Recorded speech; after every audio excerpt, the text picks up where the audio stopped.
Alléluia, il est bon notre Dieu, celui qui nous rassemble ici en son nom. Et comme j'aime le faire, j'aimerais une fois de plus que nous puissions l'adorer parce que c'est lui qui est le sujet de notre adoration. Est-ce que vous êtes prêts cet après-midi? Amen. Alors, j'ai donc répété ces chants avec les chants, j'espère qu'ils pourront m'accompagner. Je leur disais que je ne suis pas chante, mais j'aime chanter. J'aime l'adorer parce que c'est celui qui me permet d'être debout. Amen. C'est celui qui m'a donné toute une histoire, qui a changé ma vie, qui m'a transformée. C'est celui, lorsque je me lève le matin, vers lui, c'est celui vers qui je tourne mon regard en premier. Amen. Est-ce qu'on peut l'adorer cet après-midi? Alléluia. Je veux t'adorer. Je veux t'adorer en esprit et en vérité. Je veux t'adorer. Je veux t'adorer en esprit et en vérité. Oui, je veux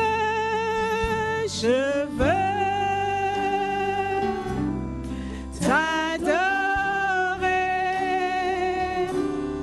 Je veux t'adorer en esprit et en vérité. Tendre Père, je veux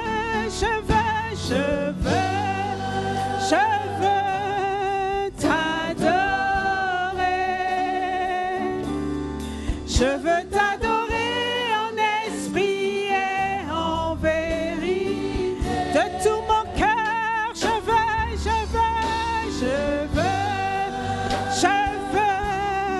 t'adorer. Je veux t'adorer en esprit et en vérité. Saint-Esprit, je veux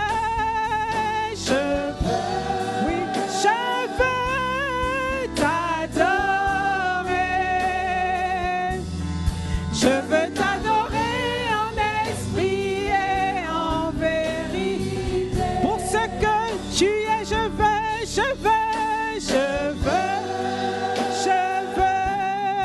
t'adorer. Je veux t'adorer en esprit et en vérité. Je dis à mon âme, adore le Seigneur ton Dieu en ce lieu. Je veux t'adorer de tout mon cœur. Je veux t'adorer en esprit et en vérité. Tu mérites de recevoir mon adoration. Je veux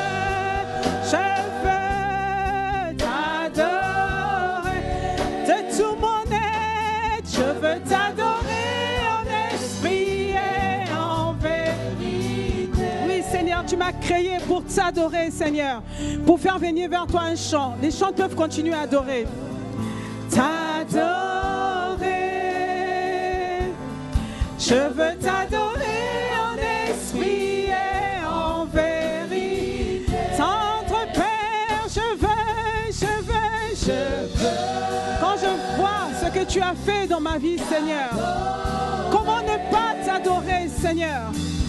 Comment ne pas faire monter vers toi un chant d'allégresse, un chant de reconnaissance, un chant d'action de grâce, Seigneur? Tu as tout fait dans ma vie, Seigneur. Tu m'as donné une histoire. Tu m'as donné de l'espérance. Tu m'as donné, Seigneur, la grâce. Comment ne pas t'adorer? Tu es le seul vrai Dieu. Tu es l'unique Dieu qui mérite d'être adoré, Seigneur.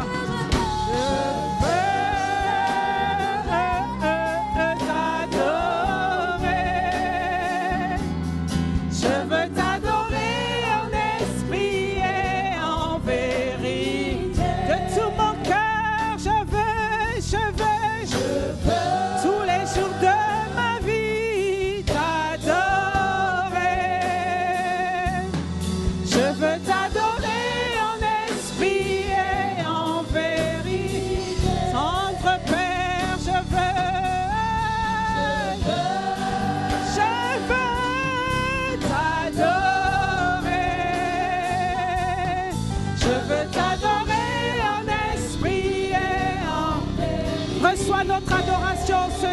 cet après-midi.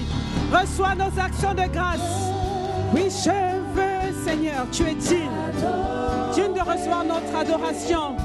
Digne de recevoir nos actions de grâce, Seigneur. Tu as dit dans ta parole, tu adoreras le Seigneur ton Dieu. Tu es le seul, Seigneur, qui mérite notre adoration en ce lieu. Tu es le seul, Seigneur, qui mérite de recevoir nos actions de grâce. Car tu nous as créés à ton image, selon ta ressemblance, Seigneur. Si nous sommes debout, c'est par ta grâce. Si nous pouvons bouger les mains, c'est par ta grâce. Si nous pouvons nous déplacer, c'est par ta grâce. Tu fais toutes choses merveilleusement bonnes dans nos vies. Et nous voulons t'adorer, te célébrer. Te célébrer, Seigneur, parce que tu es digne de recevoir notre célébration. Oui, je veux. Accorde-nous la grâce de toujours t'adorer. Accorde-nous la grâce, Seigneur, de ne point rester amnésique devant ta présence. Oh, Seigneur, de compter tous les jours, Seigneur, tes bienfaits. Tous les jours de pouvoir compter tous les bienfaits que tu fais dans nos vies. Nous t'adorons, Seigneur. Les femmes que tu as assemblées en ce lieu t'adorent. T'adores, toi, le véritable Dieu.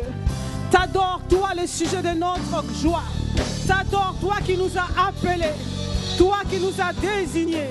Toi qui nous as pris, Seigneur, là où nous étions loin de ta face, Seigneur. Tu nous as ramenés dans ta présence. Merci, tendre Père. Merci pour Jésus. Merci pour le sacrifice de la croix. Merci pour la grâce qui est venue jusqu'à nous. Oh, nous voulons t'adorer, Seigneur. Non pas simplement avec nos lèvres, Seigneur, mais de tout notre cœur, de toute notre âme, de toute notre force, Seigneur. Nous voulons t'adorer en esprit et en vérité. Tout dedans de nous veut t'adorer, Seigneur. Tout notre être entier veut t'adorer, Seigneur. Parce que tu mérites d'être adoré, Seigneur. Tu as fait dans nos vies ce qu'aucun homme n'a pu faire. Tu as fait dans nos vies ce qu'aucune religion n'a pu faire.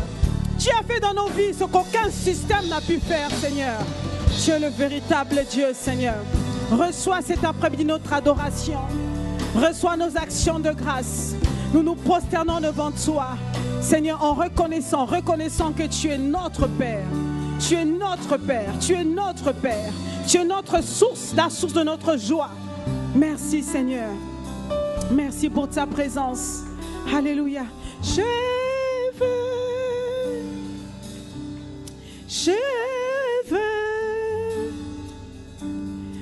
veux t'adorer en esprit et en vérité. Oui, je veux t'adorer en esprit et en vérité. Oui, je veux, Seigneur. Je veux t'adorer en esprit et en vérité. Et en esprit et en vérité. Reçois notre adoration cet après-midi. Je veux t'adorer. Je veux. Oui, je veux, Seigneur. Je veux t'adorer en esprit. Accorde-moi la grâce de toujours t'adorer. Je veux. Oui, je veux. Oui, Seigneur. T'adorer en esprit et en vérité. Pour ce que tu es, pour ce que tu fais, pour ce que tu es, pour ce que tu fais, pour ce que tu es, pour ce que tu fais dans ma vie tous les jours, Seigneur. Je veux t'adorer. Merci, Seigneur. Et cet après-midi, Seigneur, les femmes extraordinaires qui sont assemblées en ce lieu veulent t'adorer en poussant des cris de joie, des cris de reconnaissance, en acclamant très fort notre Dieu. T'adorer en esprit et en vérité. Nous voulons pousser des cris de reconnaissance envers celui qui nous a appelés, celui qui a des projets de paix et non de malheur pour nous, qui a, Seigneur, des desseins de bonheur pour nous. Nous bénissons ton nom, Seigneur, au nom de Jésus. Amen, amen, amen, amen. Est-ce qu'on peut encore faire plus de bruit que ça dans sa présence? Alléluia! T'adorer pour ce que tu es, Seigneur. C'est un privilège que de l'adorer, de le célébrer tous les jours. Amen. Amen. Merci beaucoup les chants, que Dieu vous bénisse. Amen. Est-ce qu'on peut acclamer le Seigneur pour cette merveilleuse chorale? Alléluia. Une fois de plus, bienvenue à cette conférence Léamont. Comme disait Pasteur Liliane, 2017, 2018, peu importe, mais sauf que nous sommes dans la présence de Dieu. Amen. Et vraiment, bienvenue à ce rendez-vous. Je suis vraiment dans la joie d'être parmi vous aujourd'hui. Et j'aimerais vraiment, comme j'aime le faire avant de commencer mon message, que nous puissions tout ensemble encore nous tenir debout pour acclamer le Seigneur, pour le Père de la maison. Amen. Acclamons Dieu pour notre pasteur que nous aimons, Pasteur Sanogo. Amen. Est-ce qu'on peut pousser des cris de joie? Alléluia. Bénissons le Seigneur pour sa vie. Un homme extraordinaire, un vrai père, le bishop de la maison, un passionné de Dieu, un adorateur, un homme de vision, quelqu'un qui croit au ministère de la femme. Waouh! Nous te célébrons, nous célébrons Dieu pour ta vie, Pasteur Mohamed. Nous t'aimons. Merci d'avoir autorisé ce rassemblement. Amen. Et dans la même lancée, j'aimerais vraiment d'un cœur reconnaissant bénir le Seigneur pour celle que j'appelle ma sista. Une sœur que le Seigneur m'a donnée. Je t'aime de tout mon cœur, Pasteur Liliane. Que Dieu te bénisse. Acclamons le Seigneur pour notre maman Liliane ici présente. Bénissons Dieu pour cette femme de valeur, cette femme de distinction, cette femme de vision qui assurément va quelque part. Amen.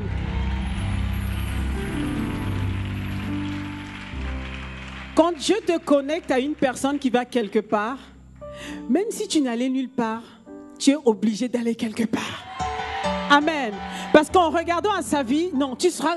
Vous savez, la grâce de Dieu est contagieuse. Quand tu te connectes à une personne qui aime le Seigneur, mais qui va quelque part, qui a une destinée en Christ, forcément, toi aussi, tu iras quelque part.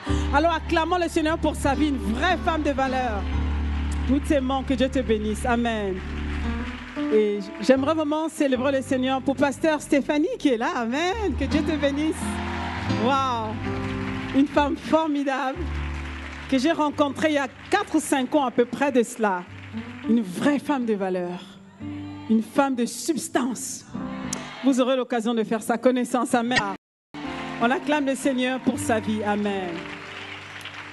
Et merci Seigneur pour tous les pasteurs qui sont ici présents. On acclame le Seigneur pour vos vies. Merci. Merci d'avoir fait ce choix de servir le Seigneur de toutes vos têtes. Que le Seigneur vous bénisse. Et j'aimerais que tu puisses acclamer le Seigneur pour ta propre vie. Amen. Célèbre Dieu pour toi-même. Alléluia. Parce que tu sais reconnaître les bonnes choses.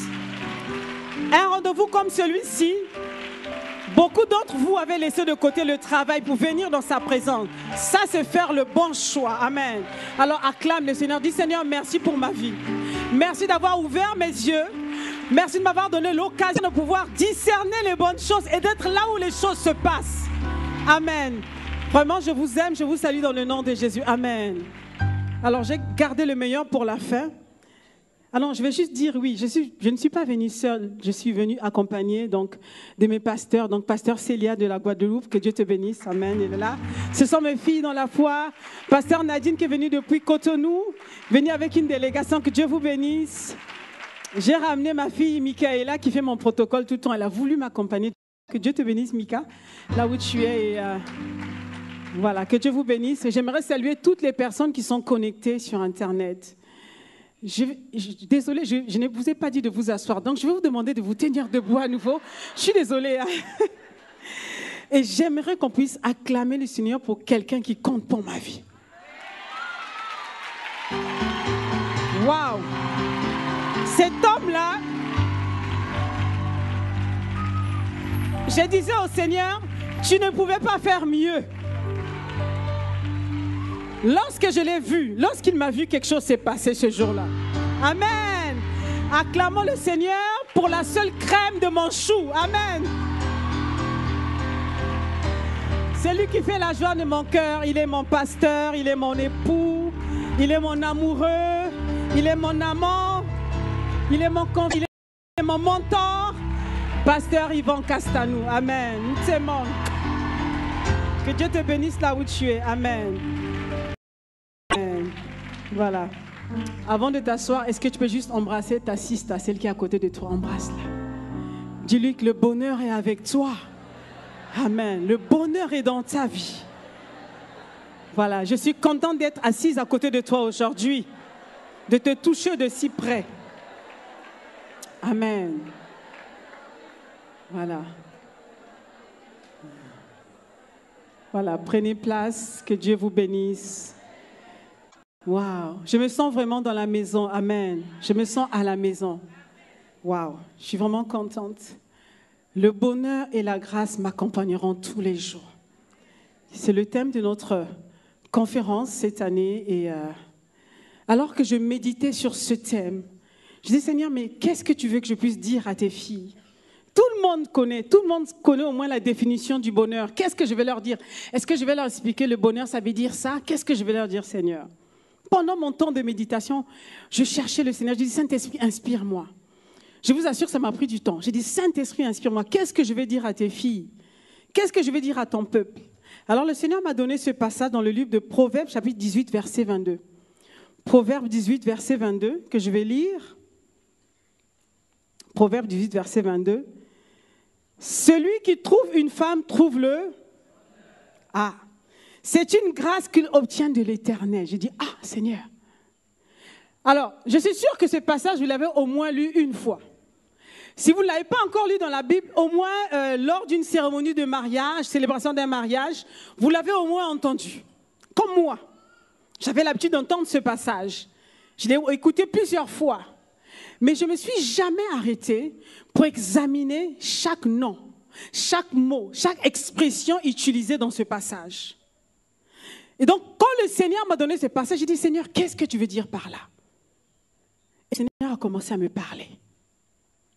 Le Seigneur a commencé à ouvrir mes yeux sur ce verset. J'ai dit, waouh, je n'avais jamais vu les choses de cette manière. Et c'est donc très instructif de voir comment la parole de Dieu, dans ce passage, définit la femme. Très instructif. Alors, comme c'est le thème de notre message, de notre conférence cette année, j'ai dit, Seigneur, alors, parle-nous, parle-nous.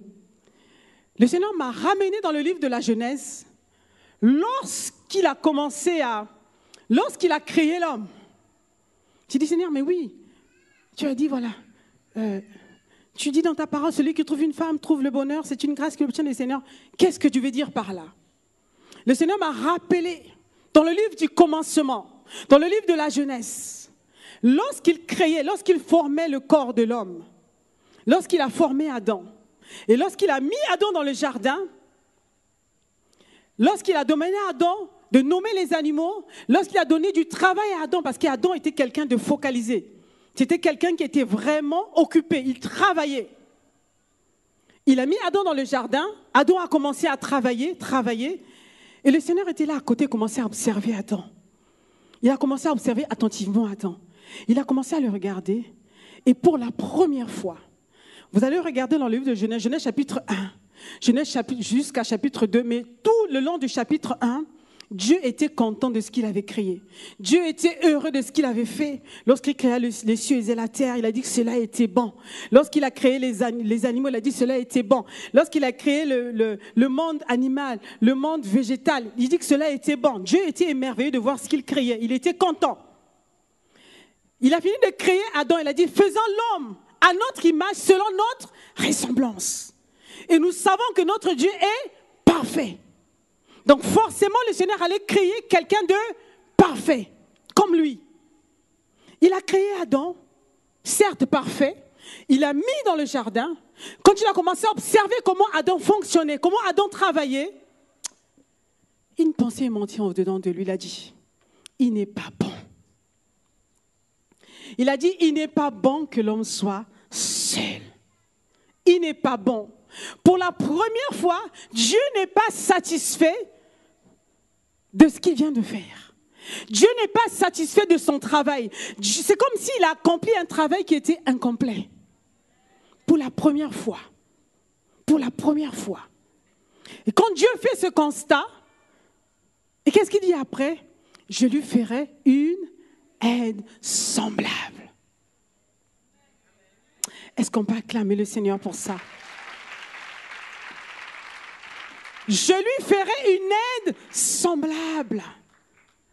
c'est là que vient dans la pensée de Dieu l'idée de former le corps de la femme. Parce que Dieu avait fini lorsqu'il a créé Adam. Quand il dit je lui ferai une aide, la pensée lui vient de former, de créer la femme. Et quand cette pensée lui vient, tout de suite, il donne une définition à la femme. Il dit c'est une aide. C'est une aide semblable à Adam. C'est une aide. Et vous savez comme moi que si on dit que tu es une aide, ou si on dit par exemple que, admettons, essayons d'imaginer un peu cette scène-là, dans le jardin, Adam en train de travailler, de cultiver la terre, de nommer les animaux, de travailler, Dieu regarde, il dit qu'il lui manque quelque chose. Je vais lui faire une aide. Et moi, dans ma définition de l'aide, c'est quelqu'un qui vient te soulager. C'est quelqu'un qui vient te décharger. C'est quelqu'un qui vient t'apporter un réconfort. C'est quelqu'un qui vient t'apporter la joie. C'est quelqu'un qui vient t'apporter le sourire. Amen. Est-ce que vous êtes d'accord avec moi? Donc, regardons Adam en train de travailler. Et Dieu dit, je lui ferai une aide semblable. Et tout de suite, Dieu crée la femme. Ça, c'est un peu pour revenir à la base, au commencement, notre histoire à nous femmes. Parce que si nous ne savons pas d'où nous venons, tout ce que nous faisons est vain. C'est bien de connaître son histoire. C'est bien de connaître la pensée de Dieu concernant la femme. Une aide semblable, c'est comme une personne qui vient comme une bouffée d'oxygène. Quelqu'un qui vient t'aider là où tu étais dépassé. Amen. En ce moment-là, Dieu crée la femme. Et donc, ce verset, en fait, confirme. Le verset de Proverbe 18, verset 22, confirme donc le verset de Genèse 1. Genèse 2, verset 18, vient confirmer la pensée de Dieu dans Proverbe 18, verset 22. Celui qui trouve une femme trouve le bonheur. J'imagine Adam en train de travailler. Dieu envoyant Ève auprès d'Adam, Adam commence à avoir le sourire. Il dit voilà au moins une personne qui va venir me décharger. Et donc le thème de mon message, qui m'emmène au thème de mon message aujourd'hui, le thème de mon message aujourd'hui s'appelle Femme, soit le bonheur de celui qui te trouve ou le bonheur de celui qui t'a déjà trouvé. Amen. C'est ce que Dieu te dit. Sois le bonheur. Si tu ne l'es pas encore, deviens le bonheur de celui qui t'a trouvé ou deviens le bonheur de celui qui te trouvera. Amen. Amen. Alors dis à ma sista, sois le bonheur de celui qui te trouve. Alors, si tu connais le nom, si tu es déjà marié, moi je m'adresse à toutes les femmes aujourd'hui. En fait, tu dois être le bonheur même de celui qui te rencontre. Peu importe.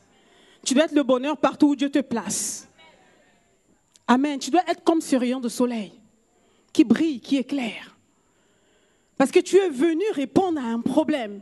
Tu es venu gérer un dysfonctionnement dans le monde. Tu es venu donner une solution quelque part là où il n'y avait pas de solution. Amen. C'est comme ça que Dieu te voit. Quand Dieu constate une carence, il a dit, je vais créer un être qui va venir combler cette carence. Et Dieu a pensé à la femme. Amen. Ça, c'est la pensée de Dieu. Alors, si tu connais le prénom de ton mari, tu vas dire aujourd'hui, tu vas confesser avec moi. Tu vas confesser. Je suis le bonheur, je ne sais pas de qui, d'Alphonse, de Jacques ou de Théodore. Moi, je suis le bonheur d'Ivan. Amen. Amen. Mais confesse, je ne sais pas pour toi, mais c'est comme ça que je me vois. C'est ce que Dieu dit. Je suis son bonheur. C'est comme ça que Dieu me voit. Tu peux confesser. Si ma sister Dieu ici. Amen, amen, amen. Il faut le confesser. La parole de Dieu, c'est la vérité. Si tu le confesses, c'est ce qui se fera dans ta vie. Il te fera faire selon ta foi, selon ce à quoi tu crois. Et si tu n'es pas encore marié ici, tu n'es pas encore marié, ça veut dire que celui qui est censé te trouver ne t'a pas encore trouvé. Celui qui trouve une femme, ça veut dire que c'est l'homme qui est censé te chercher, te trouver. Amen. Donc comme il ne t'a pas encore trouvé là, tu peux lui donner déjà un nom. Donne-lui un nom, donne-lui un nom. Et donc tu l'appelles par ce nom. Ça peut être Jonathan. Je serai ton bonheur. Confesse-le, ma sista. Est-ce que tu crois en cela? Ce n'est pas de l'amusement, mes sista. Dieu ne joue pas. Hein. Quand il dit une chose, c'est comme ça que les choses doivent être. Amen. Tu dis, je serai ton bonheur, Jonathan. Donne-lui le nom et garde ce nom. Écris ce nom-là. Quand tu le verras ce jour-là, tu dis, c'est ce nom que je t'avais donné sans te connaître. Je serai ton bonheur. Amen. Amen. Vous voyez, et c'est là qu'on voit les choses. Voyez-vous les sisters. Quand Dieu nous voit comme étant le bonheur de quelqu'un, le bonheur quelque part. Dieu nous a créés pour donner le bonheur. Et cette vérité, le diable connaît cette vérité. Et c'est pour cela que depuis la fondation du monde, depuis que Dieu a créé les cieux et la terre, depuis que la terre existe, le diable a toujours combattu la femme. Il a toujours combattu la femme. Pourquoi? Parce qu'il ne veut pas voir le bonheur de la vie de quelqu'un. Quand vous lisez la Bible, Dieu a créé Adam. Adam a commencé à travailler. Le diable n'était pas, il était là, il n'a rien fait. Mais dès lors que Dieu a créé la femme, que Dieu a mis la femme en action, donc dans la présence d'Adam, c'est à ce moment-là que le diable se réveille. Parce qu'il a vu le bonheur arriver dans la vie d'Adam. Et donc il vient pour contrecarrer, pour empêcher, pour assombrir les desseins. Et c'est pour ça que vous allez voir dans la société, les gens qui souffrent le plus, ce sont des femmes. Le diable vient accabler la femme de toutes sortes de maux. La mauvaise estime de soi, le découragement, le sentiment de rejet, la culpabilité. L'empêchant ainsi d'exprimer ce que Dieu a dit qu'elle était. C'est comme ça que le diable fait. Adam était là avant. Oui, il était où le diable? Le serpent était où? Il a laissé Adam tranquille. Mais dès qu'Ève est rentrée en scène, c'est là qu'il monte sa tête. Il vient pour séduire, il vient. Parce qu'il ne voulait pas que le bonheur puisse se manifester dans la vie d'Adam. Mais aujourd'hui, une femme qui a compris qui elle est, va se lever et donc va écraser la tête de l'ennemi. Dis que tu ne me mentiras pas. Dieu a dit que je suis le bonheur, alors je veux manifester ce bonheur. Amen. Acclame le Seigneur pour ta proposition. Si tu crois en cela, acclame le Seigneur. Alléluia. Je ne te laisserai plus me tromper avec tes mensonges. Je suis le bonheur, alors je veux manifester ce bonheur. Amen. Amen. Quand Dieu forme le corps de la femme, il dit que dans ma pensée, le Seigneur voit le bonheur. Il dit, ça c'est le bonheur. Et ce bonheur, la personne qui reçoit cette femme reçoit une grâce de moi. C'est ce que le verset 22 de Proverbe 18 dit. Voici le bonheur. Amen. Alors, entrons un peu dans la pensée de Dieu lorsqu'il forme le corps de la femme. Il va prendre le temps de former la femme, il va lui donner une forme. Il va donner une forme. Vous connaissez les formes que Dieu nous a données. Il va former. Il va former un être raffiné, gracieuse, élégante, douce, attentionnée. Dieu va prendre le temps de former la femme. Amen. Vous allez voir que dans la Bible, quand Dieu crée l'homme, on dit qu'il a créé l'homme, il a soufflé dans son narine, un souffle de vie, il est devenu un être vivant. Mais quand Dieu va donc former le corps de la femme, il prend tout son temps. Pourquoi? Parce qu'il voulait que lorsqu'Adam va ouvrir les yeux, lorsqu'il va voir cet être, qu'il dise « Waouh ». Amen. Quand tu vois le bonheur, tu dis quoi? Waouh. C'est ce qui s'est passé. Quand Dieu a fini de créer Ève, de former le corps de Ève, Ève vient devant Adam. Qu'est-ce que Adam dit? Il dit « Waouh ». Et vous savez, les gens disent souvent que les hommes ne parlent pas beaucoup. C'est vrai, les hommes ne parlent pas beaucoup. Mais je vous assure, ce jour-là, Adam est devenu prophète. Il a commencé à parler, prophétiser. Et vous regardez un peu plus loin avant, lorsque Adam commençait à travailler, il ne parlait pas beaucoup, il était très tac, tac, tac, tac.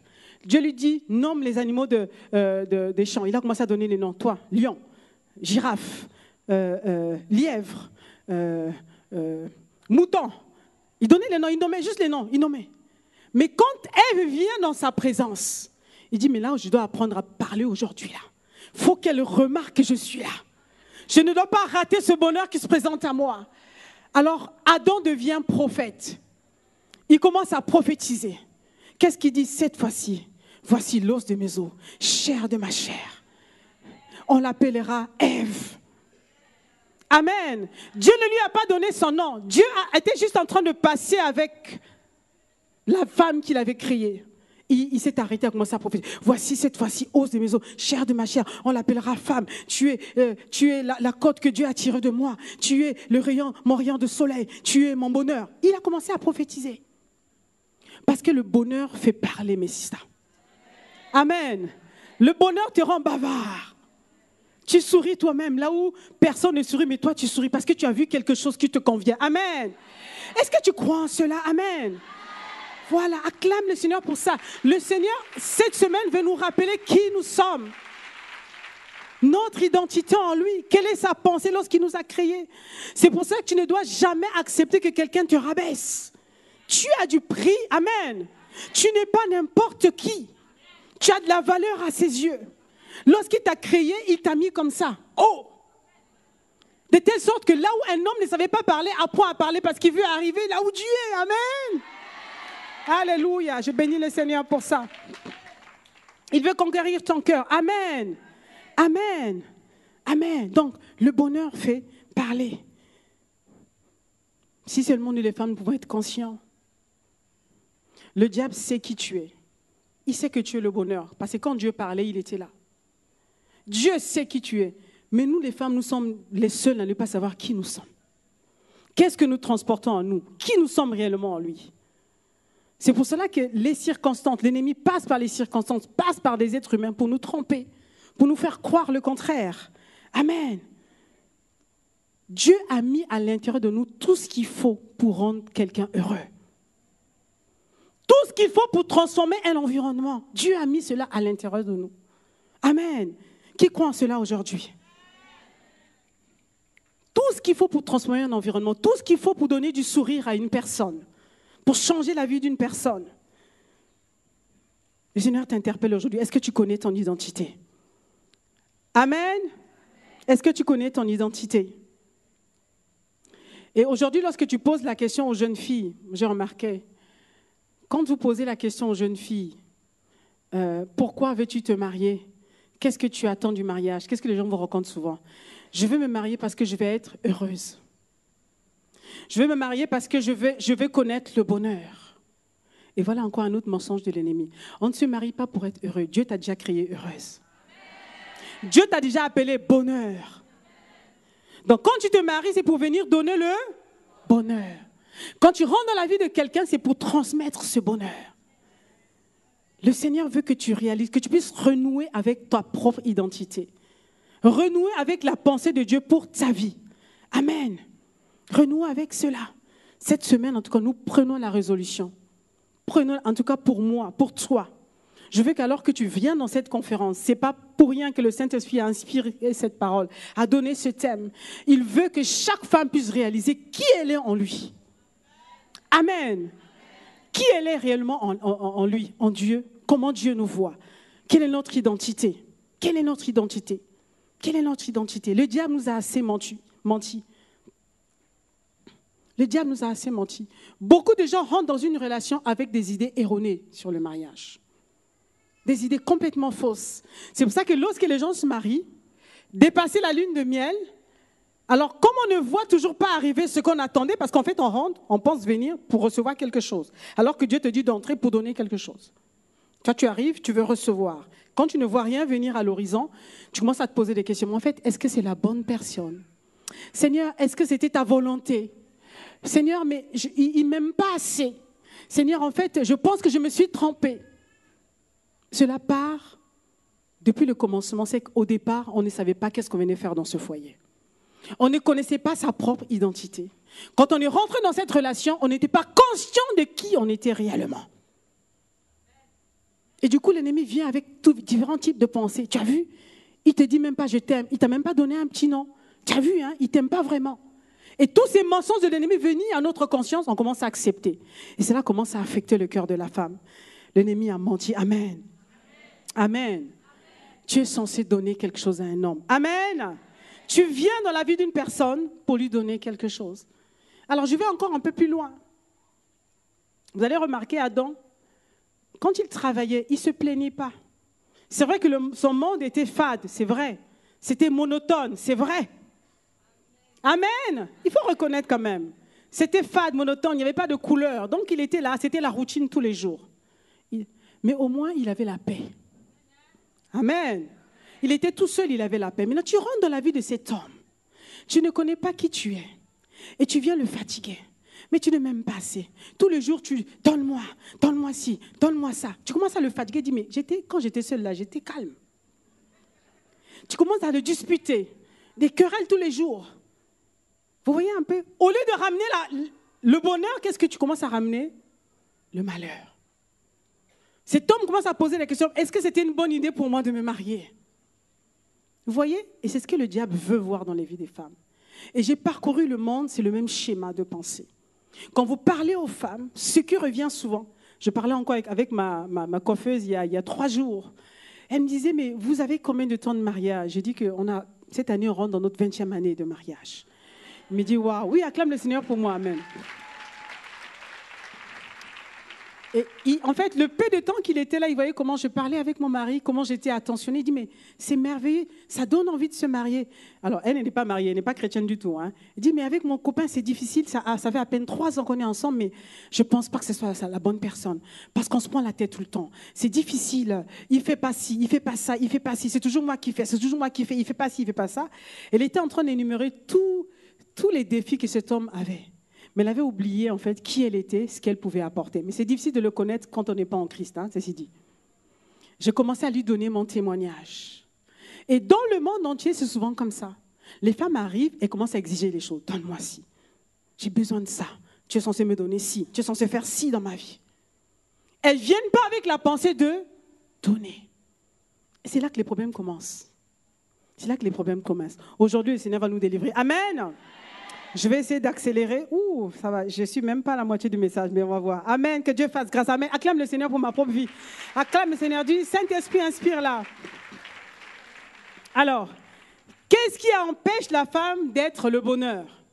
Qu'est-ce qui empêche la femme que Dieu a créée selon son image d'être ce que Dieu a dit qu'elle était? J'ai dit tout à l'heure, la première chose, c'est l'ignorance.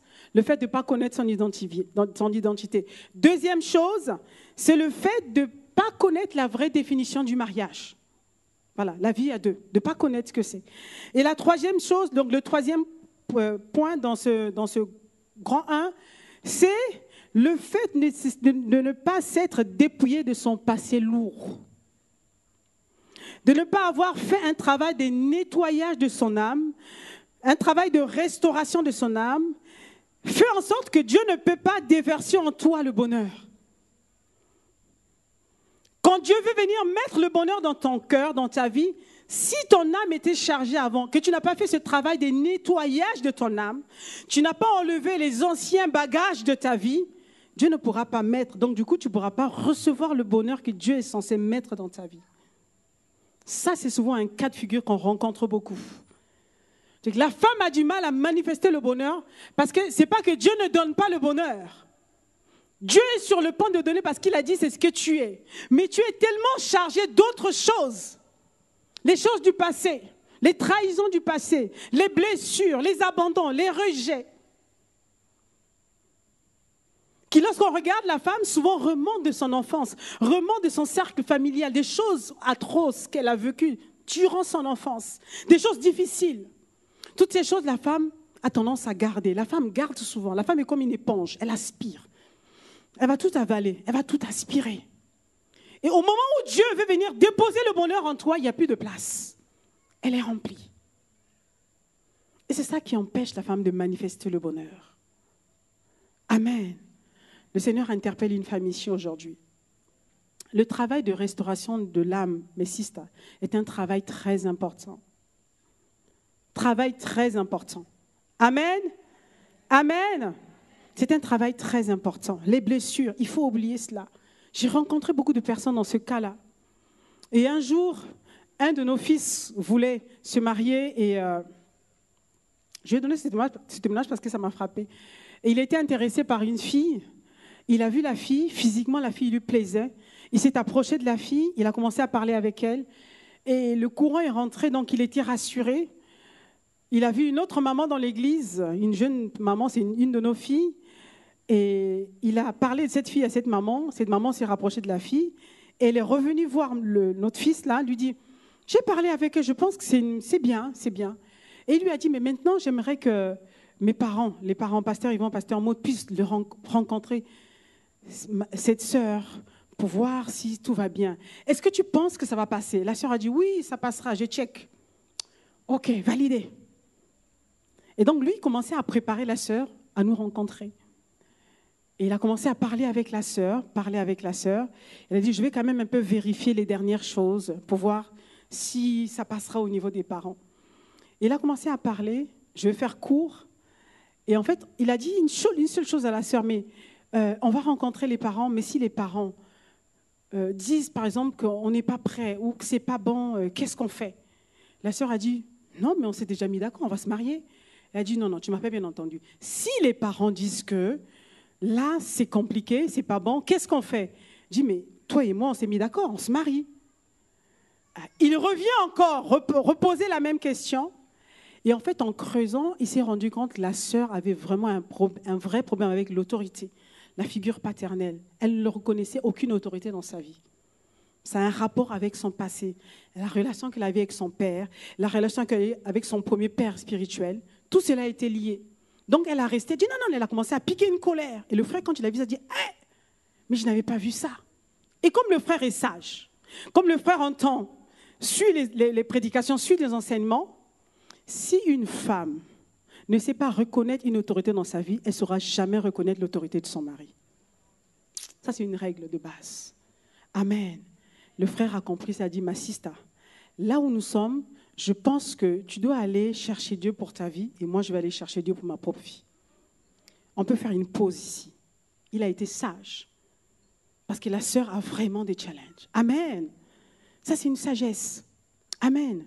Donc, c'est important que les choses, quand on est chargé, quand on est rempli des choses du passé, des choses, le manque de pardon, la mauvaise estime de soi, quand on pense à quelque chose, tout de suite les paroles qui viennent dans notre esprit, ouais, tu ne vaudras jamais quoi que ce soit, tu es incapable de faire ci, tu ne réussiras jamais dans la vie. Tout ce disque qui passe, toutes ces paroles qui passent, il y a quelque chose qui ne va pas. Et quand vous allez regarder dans la vie de la personne, il y a un nœud qui remonte depuis l'enfance. Quelque chose a été planté là. Et il faut donc apprendre à se défaire de ces choses. Amen. Je vais faire vite. Deuxième point, qu'est-ce que la femme est censée apporter dans la vie de celui qui la trouve ou le trouve? Qu'est-ce qu'une femme est censée apporter dans la vie de celui qui trouve? Celui qui trouve une femme trouve-le. Je ne sais pas si vous avez suivi. Celui qui trouve une femme trouve-le. Est-ce que tu le crois? Tu le parles tout mou. Et celui qui trouve une femme trouve-le bonheur. Oui, il faut le dire. Celui qui trouve une femme trouve le bonheur. Alors, qu'est-ce que cette femme est censée apporter dans la vie de celui qui la trouve? Moi, j'ai noté un point. Elle doit apporter une vraie valeur ajoutée. Amen. Elle doit apporter une vraie valeur ajoutée. Lorsqu'on voit la vie de cet homme dans laquelle cette femme vient, on doit pouvoir faire la différence entre l'avant et l'après. Ça doit être visible à l'œil nu. Amen. C'est comme ça que Dieu voit les choses. Sinon, il aurait laissé Adam seul. Adam fonctionnait déjà. Il a dit, je vais lui apporter une aide semblable. Ça veut dire, quand tu viens entrer dans la vie d'un homme, tu dois venir apporter quelque chose de bon. Amen. Alors, Deutéronome 32, verset 30 nous dit, 1 en chasser 1000, 2 en chasser 10 000. Le plus que tu apportes là, ce n'est pas le plus d'une addition, ce n'est pas le plus d'une multiplication, mais c'est une fonction exponentielle. Amen. Oui, ma soeur, tu as capté ça. Amen. Que Dieu te bénisse, tu as capté. Si tu dis Amen, Dieu vient rajouter encore. Te rendre capable d'apporter un plus dans la vie d'un homme, un plus dans un environnement. Amen. Ce n'est pas qu'on a multiplié, ce n'est pas qu'on a ajouté. C'est exponentiel, c'est 10 puissance 10, 1 puissance 10. 10 puissance 10 000. 1 en chassé 1000, 2 en chassé 10 000. Une puissance qui vient augmenter. Amen. Alors, dans quel domaine tu dois apporter ce plus? Je vais voir ça rapidement avec vous. Il me reste 6 minutes, mais bon, j'espère. Rapidement avec vous, premier niveau, au niveau professionnel, mes sisters. Est-ce qu'on peut se parler aujourd'hui? Est-ce qu'on peut se dire la vérité aujourd'hui? Tu dois apporter un plus au niveau professionnel dans la vie de ton mari. Beaucoup de femmes veulent se marier avec quelqu'un qui est bien assis financièrement parce qu'elles pensent qu'elles vont venir pour manger l'argent de cet homme. Dieu ne te regarde pas comme ça. Il te voit comme une femme qui vient apporter un plus, qui vient rajouter dans la vie de cet homme, professionnellement parlant.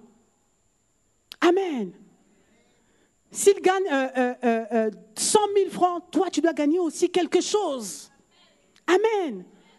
Quand tu dors, le matin, tu dois te lever pour aller travailler, ramener quelque chose à la maison. Quelque chose qui puisse réjouir le cœur de cet homme. C'est comme ça que Dieu voit les choses. C'est ce à quoi Dieu t'a appelé.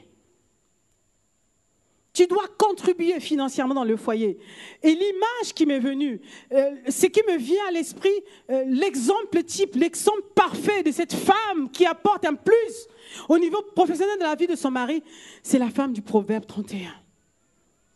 Amen. Cette femme, c'est une femme merveilleuse. Je ne sais pas comment l'appeler. On l'a dit, la femme du Proverbe 31, mais il faut qu'on lui donne un nom à cette femme. C'est une Léamon, n'est-ce pas? Acclame le Seigneur pour ça. C'est une vraie Léamon. La femme du Proverbe 31, qu'est-ce que le passage nous dit? Du verset 13 à 18, je vais lire rapidement. Elle se procure de la laine et du lin et travaille d'une main joyeuse. Elle est comme une navire marchande. Elle amène son pain de loin. Elle va travailler. Elle se lève lorsqu'il est encore nuit. Elle donne de la nourriture à sa maison et la tâche à ses servantes. Elle pense à un champ et l'acquiert. Du fruit de son travail, elle plante une vigne. Elle ceint de force ses reins et elle affermit ses bras. Elle sent ce qu'elle gagne est bon, sa langue ne s'éteint point pendant la nuit. Elle met la main à la guenouille et ses doigts tiennent le fuseau. Amen. C'est une femme extraordinaire. Elle contribue, elle veut faire du bien à son mari. Elle n'hésite pas de travailler. Et je disais à une sister, vous savez, mère au foyer, ça ne veut pas dire qu'une mère au chômage. Amen. Oui, on est entre nous, on va se parler. Il n'y a pas beaucoup d'hommes ici. Hein. Amen. Ça ne veut pas dire qu'une femme au chômage, non. Une mère au foyer, ça veut dire que c'est une mère qui est très, très, très organisée et qui prend la résolution d'être productive là où elle est.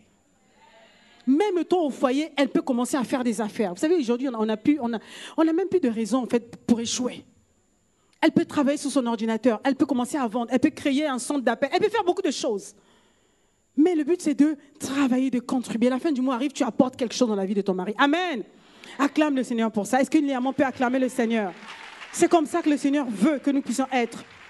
Elle doit s'organiser, elle doit avoir une vie de discipline. Amen. Deuxième niveau, c'est au niveau social. Tu dois apporter une vraie valeur ajoutée, un plus dans la vie de ton mari, au niveau social. Qu'est-ce que cela veut dire? C'est intéressant. Toujours la même femme, notre maman Léamon. Proverbe 31, c'est la femme Léamon. Amen.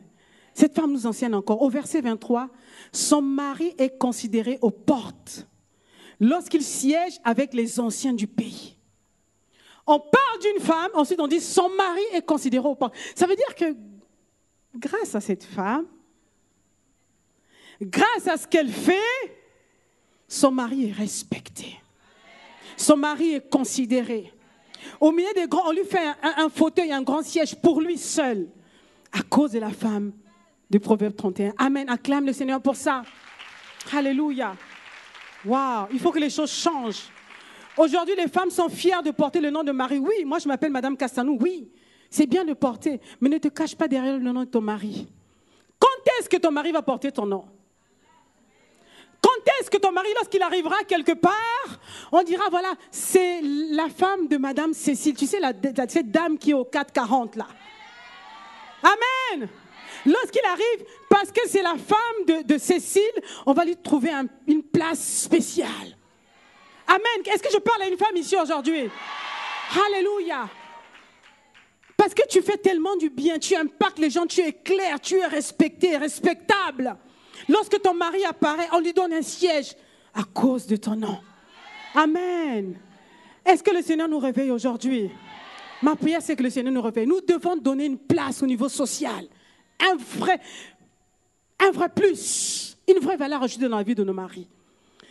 Que cet homme soit content de t'avoir épousé. Amen. Quand il se lève le matin, il dit, Seigneur, merci de m'avoir donné cette femme à côté de moi. La femme du Proverbe 31 était comme ça. Son mari était heureux. Au niveau social, il avait une place. Parce que cette femme était influente. Elle travaillait. Amen. Et je connais une autre femme qui avait cette aptitude, cette femme qui travaillait dans la vie d'un homme. L'homme n'était pas vraiment... Cet homme était bizarre un peu. Amen. Il y a des hommes comme ça. Mais bon, c'est sur cet homme qu'elle est tombée. Mais malgré le fait que l'homme n'était pas forcément recommandable, fréquentable, cette femme a pu donner une bonne histoire à son mari. Cette femme s'appelle Abigail. Est-ce qu'on peut acclamer le Seigneur?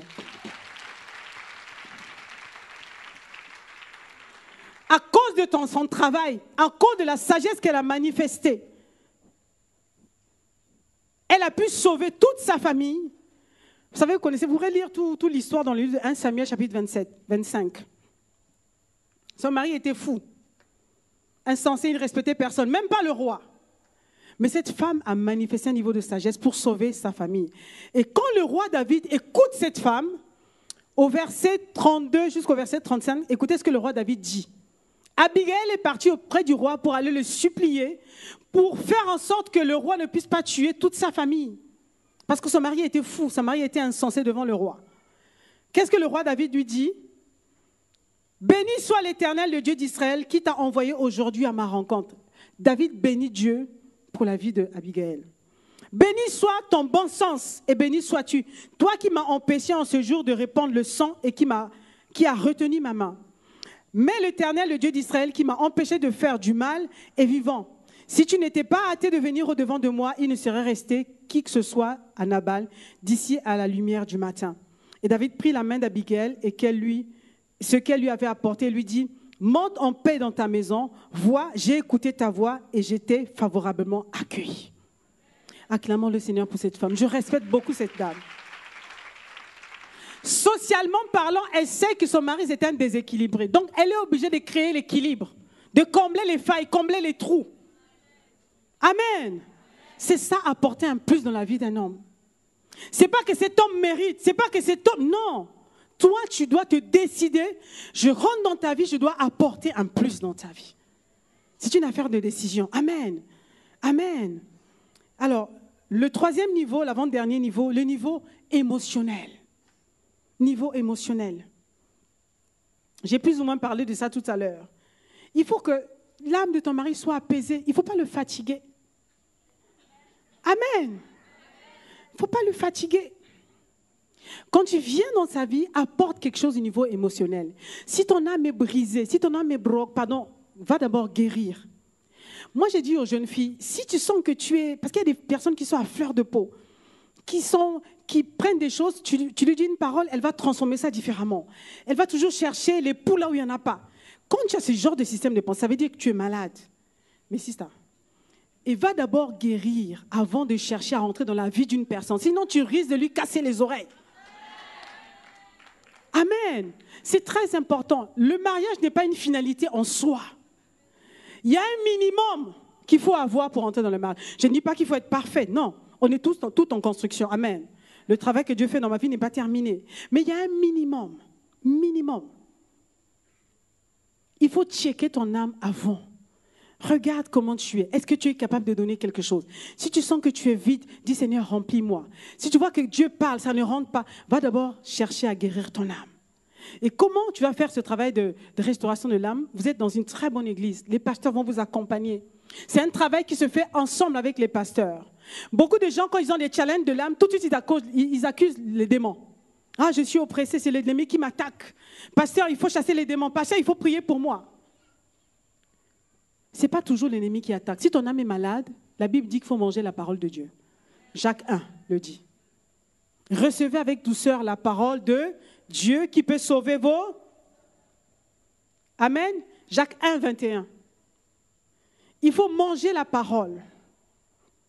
Ce n'est pas parce qu'on va chasser les démons que ta vie ira mieux. Je ne dis pas qu'on ne chasse pas les démons, je ne dis pas qu'on ne réprime pas l'ennemi.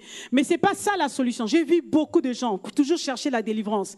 On va chasser aujourd'hui, les démons vont se manifester. Demain, c'est encore les mêmes démons qui se manifestent. Vous savez, des fois, ça fatigue les pasteurs.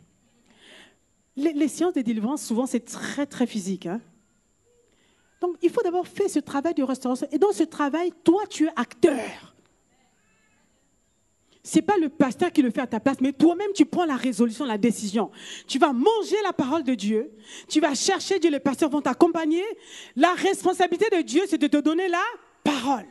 Il va inspirer son serviteur qui donne la parole. Toi, quand tu te retrouves chez toi à la maison, tu vas commencer à manger, à accepter cette parole et à commencer à renoncer aux choses passées. C'est un travail, il faut se faire violence.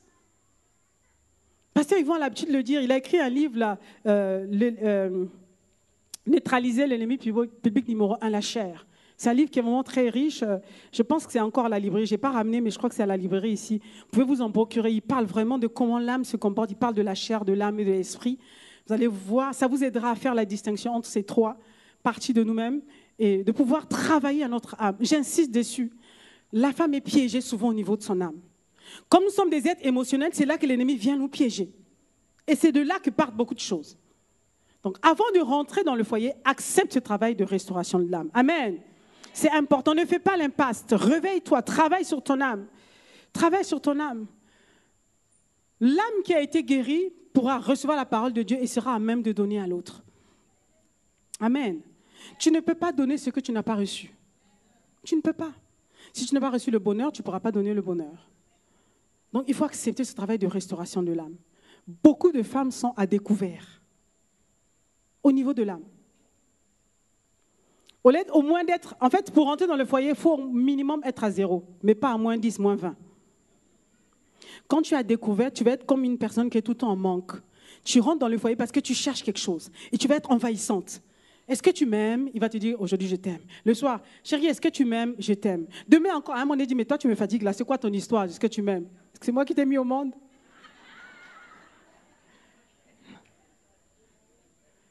Amen. Est-ce que vous êtes avec moi aujourd'hui? Il faut être minimum à 0. En fait, idéalement, il faut être à 10 ou 20. Quand tu as suffisamment, tu peux donner. Tu peux donner de l'amour, tu peux donner de la tendresse, tu peux donner l'attention, tu peux donner le respect. Mais si tu as découvert, tu ne peux rien donner. Le quatrième niveau, niveau spirituel, vous remarquerez qu'au niveau spirituel, le plus que tu vas apporter dans la vie de ton mari, remarquez ce qui est arrivé à Ève. Adam était dans la présence de Dieu dans le jardin. Adam parlait avec Dieu. Adam avait une relation avec Dieu. Dieu va former le corps de Ève. Après, Dieu prend Ève par la main. Ève aussi était dans la présence de Dieu. Donc, chacun était dans la présence de Dieu. Amen. Chacun avait une relation avec le Seigneur. Chacun avait développé une intimité avec Dieu avant de se mettre ensemble. Amen. Donc, apporter un plus dans la vie d'un homme, c'est accepter que Dieu puisse à tout moment recharger tes batteries.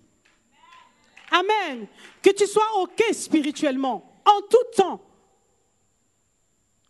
Et être conscient qu'avec ton mari, vous formez une équipe. Tu n'es pas en compétition avec lui. Amen. Quel que soit ce que tu fais, quel que soit ce que tu gagnes, tu n'es pas en compétition avec ton mari. Vous êtes une seule personne. La Bible dit que vous êtes une seule chair. Donc vous formez une seule équipe. Vous savez, quand on fait partie d'une même équipe, lorsque l'autre est sur le terrain en train de jouer, celui qui est assis sur le banc est le premier supporter.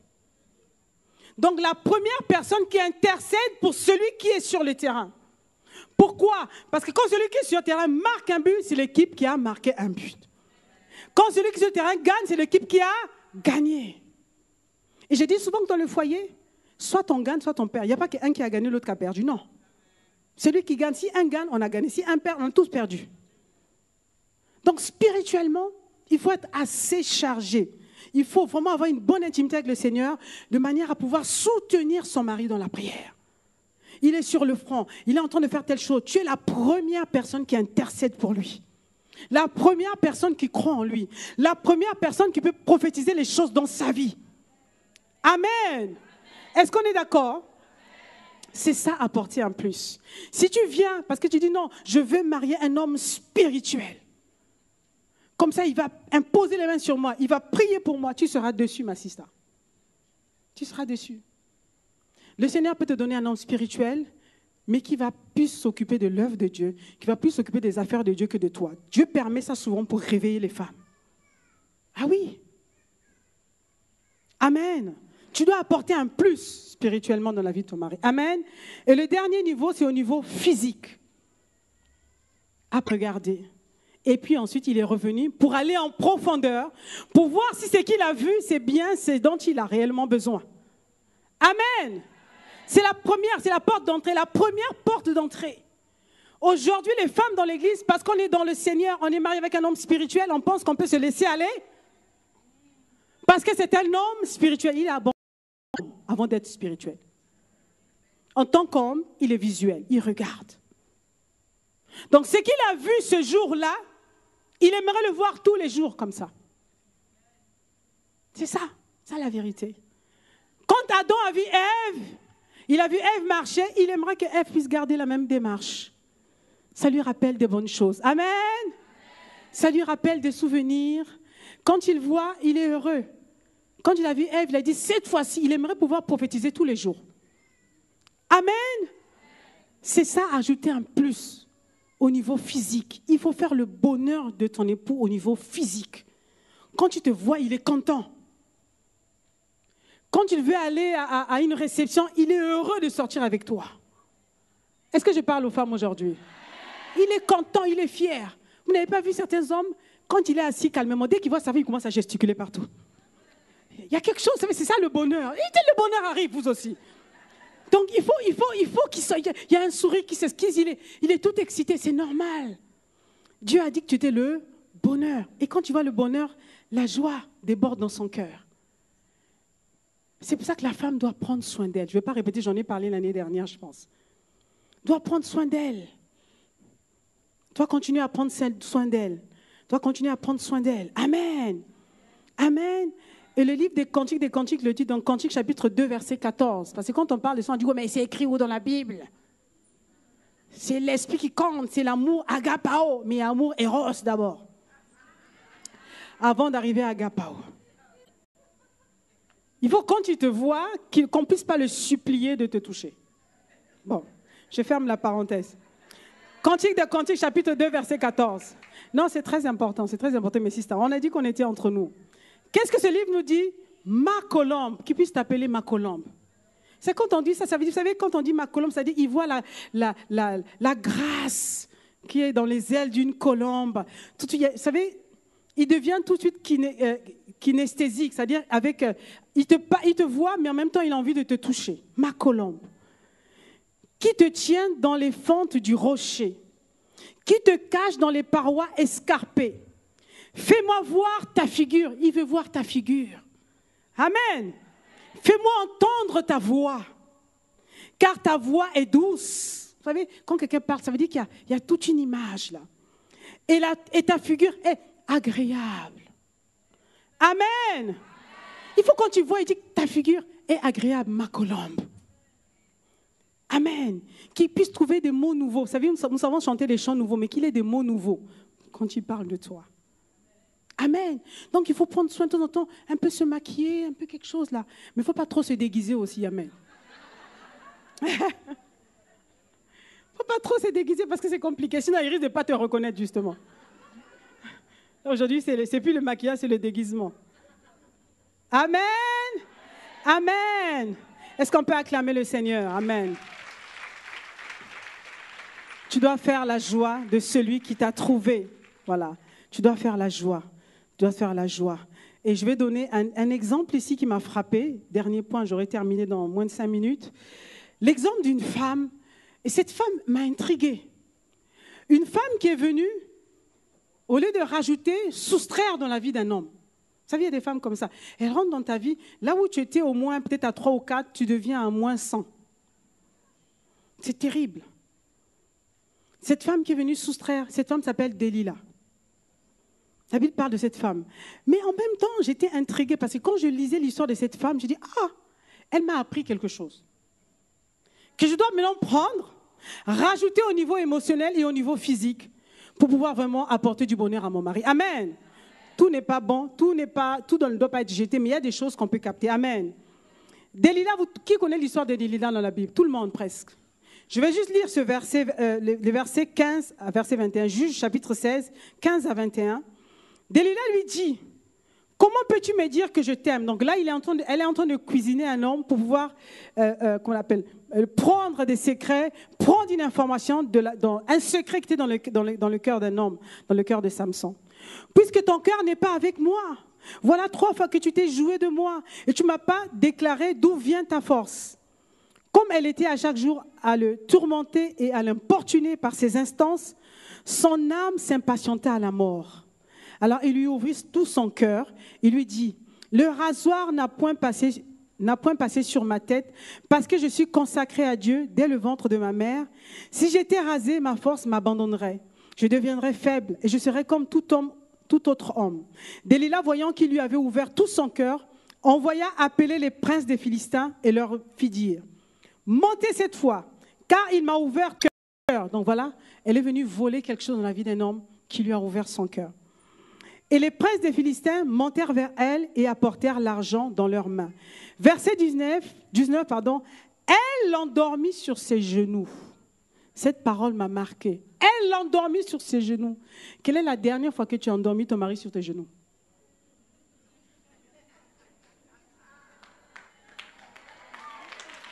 Amen. Est-ce qu'on peut parler entre nous aujourd'hui? Elle l'a endormi sur ses genoux. Le mari a besoin de tes genoux. Amen.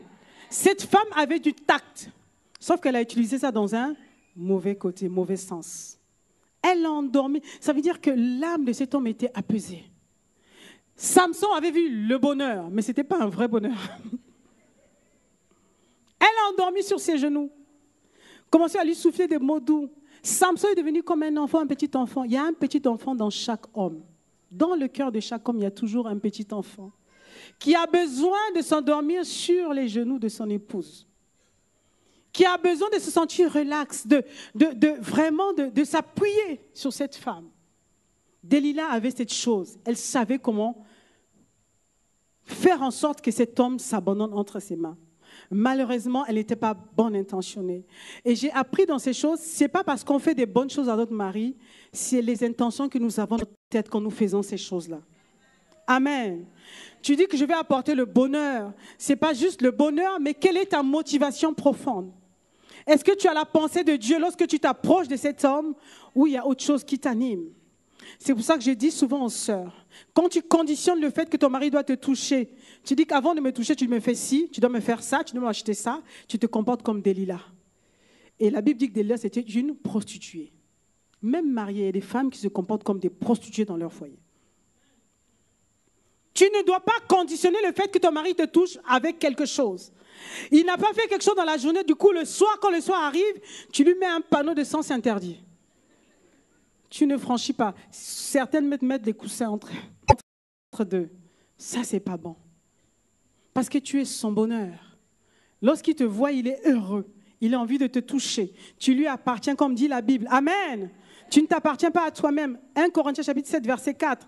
La femme n'a pas autorité sur son propre corps, mais c'est le mari. Et parallèlement, le mari n'a pas autorité sur son propre corps, c'est la femme. Amen. Amen. Et pour conclure, j'aimerais dire à une sœur ici présente, vous savez, le bonheur et la grâce, le passage que nous avons pris dans le livre, dans le psaume, David était un homme sage. C'est pour ça qu'il pouvait dire des paroles sages. Le bonheur et la grâce m'accompagneront. David était un homme sage. Il ne pouvait pas dire comme toi et moi aujourd'hui que le bonheur et la grâce sont en moi. Dieu m'a appelé du nom du bonheur. Il a dit, le bonheur et la grâce m'accompagneront. Parce que David était un homme. Il s'identifiait à Adam. Toi, tu es une femme. Dieu dit que celui qui trouve la femme trouve le... Tu es le bonheur.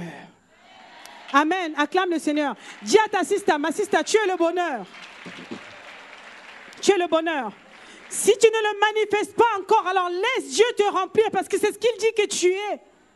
Donc accepte ce verdict, accepte cette parole de Dieu qui dit que toi, tu es le bonheur. Donc non seulement tu es le bonheur, tu possèdes le bonheur et ce bonheur t'accompagne parce que ce bonheur est à l'intérieur de toi. Partout où tu te rends, c'est le bonheur qui se présente. Tu es prêt à donner vie partout autour de toi. Amen. Tu es le bonheur. Vois-toi comme étant le bonheur.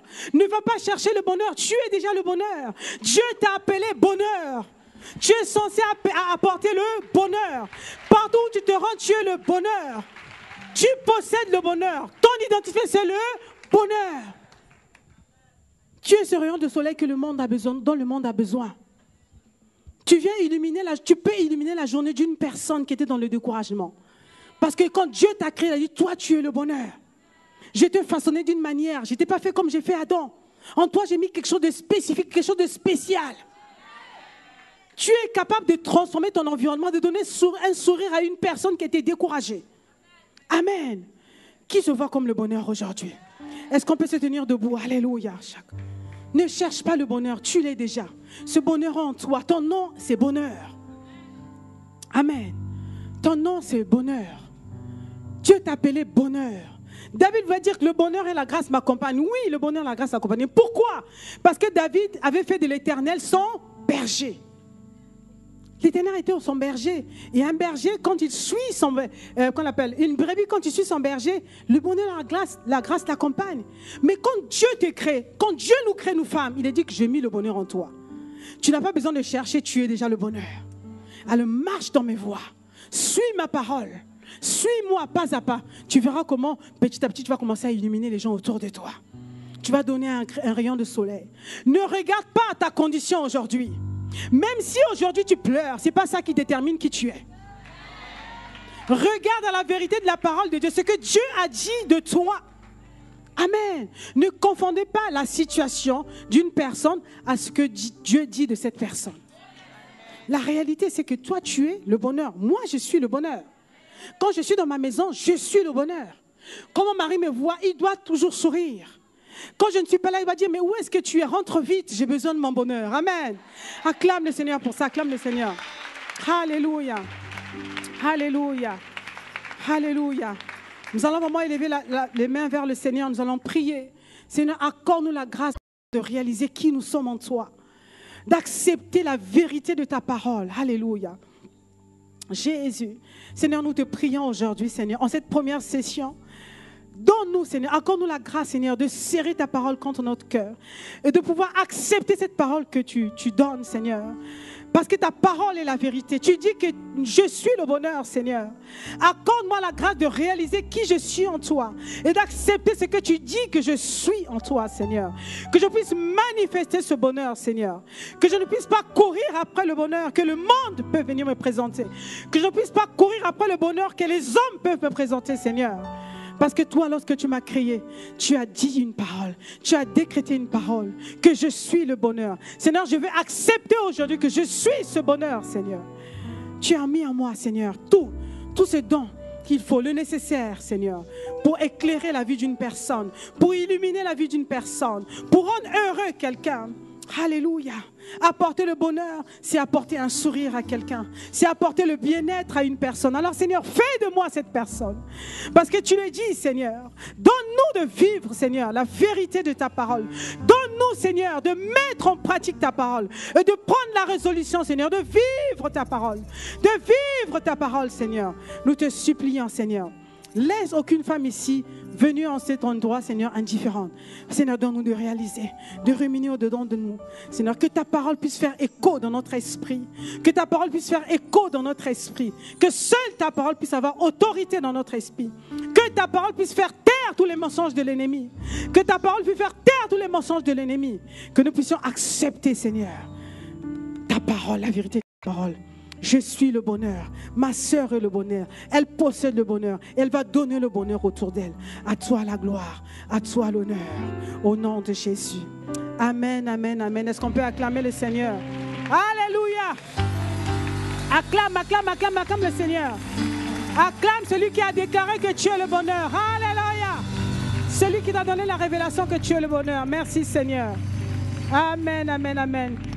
Amen. Je vais juste passer quelques annonces. Je suis venue avec un ouvrage que j'aime beaucoup. Là. C'est un livre que j'ai écrit tout récemment, qui est tout nouveau. Mon premier livre, mais qui, je vous assure, vous pouvez vous asseoir quelques instants, je prends une minute. Je vous assure qu'il est vraiment d'une profondeur. Vous avez droit à une nouvelle vie. Amen. Faites un tour au stand, ce livre vous bénira. Je vous assure qu'il est profond. Ce livre est parti d'un message que le Seigneur m'avait donné. Ensuite, il m'a encore donné des révélations là-dessus. Peu importe où tu as commencé, ce qui compte, c'est ce que Dieu dit qui tu es. C'est l'identité que Dieu t'a donnée. Et ce livre, franchement, vous fera énormément de bien. Et vous pouvez également l'offrir autour de vous. Je reçois beaucoup de mails. Il y a beaucoup de gens qui l'ont lu, qui ne connaissaient pas le Seigneur, mais qui ont fini par faire la prière du salut, qui ont donné leur vie au Seigneur. Et ils m'ont envoyé un email parce qu'à la fin du livre, j'ai dit aux gens de m'envoyer un email. Amen. Dieu vous bénira. J'ai également ramené un CD, un chant nouveau. C'est un CD que les femmes ont réalisé durant notre conférence qui est vraiment, vraiment très bien. Tous les chants qui sont dedans, c'est comme des hymnes pour les femmes. Donc je pense qu'il vous bénira. Amen. Et c'est notre magazine qu'on a sorti, Éclat, le magazine des femmes Caïl. Il n'est pas à vendre. Normalement, je suis censée donner à ceux qui vont prendre le livre. Amen. Voilà. Amen, que le Seigneur vous bénisse. Donc, il est disponible gratuitement. Je pense que je n'ai pas beaucoup d'exemplaires, mais en fait, vous pourrez vous en procurer à la librairie gratuitement. Amen, que le Seigneur vous bénisse. Amen. Merci beaucoup. Merci de m'avoir accueilli.